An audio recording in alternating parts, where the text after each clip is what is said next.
Hi, it's Chester at wkend Computer Training, and in this video we're going to look at how to add days to a date.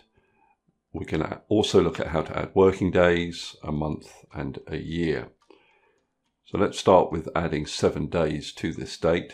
Now what you need to know is that dates are numbers disguised as dates. When you add a date to a cell, it also applies the date format to that cell. But if I was to take that date format off by going to General, you'd see that there was a number there. Now that's a count of days from the 31st to the 12th, 1899.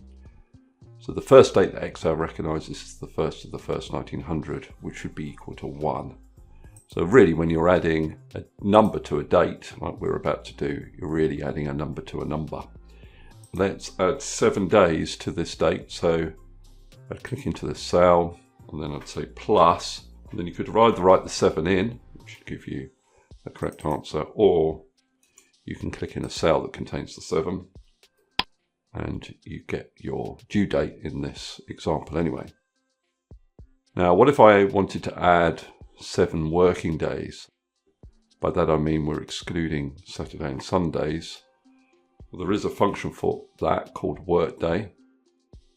And with Workday, first of all, you have to specify your start date, comma, and then the length of the task or whatever, or the number of working days. So that's there. And then you've got this optional argument for holidays. Now we won't use that here, but if you wanted to use that, basically just have a list of, say, bank holidays, and you select them, and it will also skip over those dates. Now what Workday does is it returns the number, the serial number behind the date. So you've got the right answer, you just need to format it as a date. Now what if your weekend was only Sunday? Unlucky for you, but you can also do that with Workday International. So here's your start date, comma, number of days, which is in D4, comma, and your weekend would only be a Sunday. So you can see there 11 Sunday only. Got other options here as well. Close the bracket. And again, it returns a number, but you can format it as a date. What if you only worked Monday, Tuesday and Wednesday? We can do that as well with Workday International.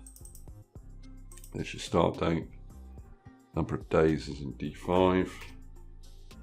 Then what you do in quotation marks, you either have to put in a 0 or a 1 for each day of the week. So a 1 would indicate a weekend. Monday, Tuesday and Wednesday are working days. And then Thursday, Friday, Saturday and Sunday are your weekend dates as such, your non-working days. And then I close the bracket, press enter, format it as a date. And I've done that calculation based on a 3-day week. Now, if you want to add a month to a date, you use the EDATE function. So there's your start date, comma, and your number of months. So you could either type that in or refer to a cell, which is what we're going to do. And again, I've got to convert that to a date.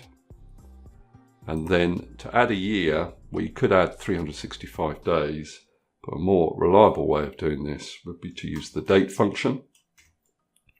And that has 3 arguments, year, month and day.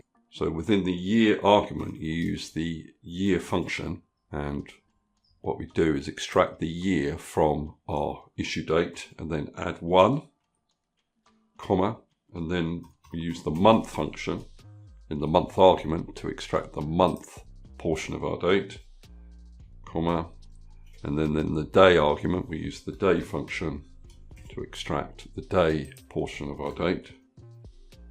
And there you have 1 year on from our issue date. Now to subtract dates from a date, probably guessed it, but you just use minus, so I'd use minus there.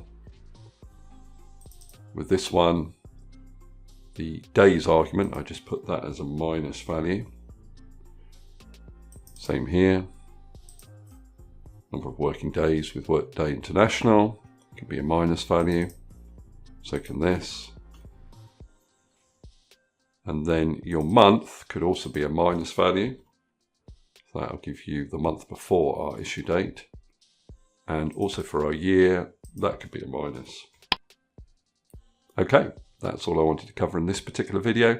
Hopefully that's been useful. If it has, please subscribe, and I'll see you next video.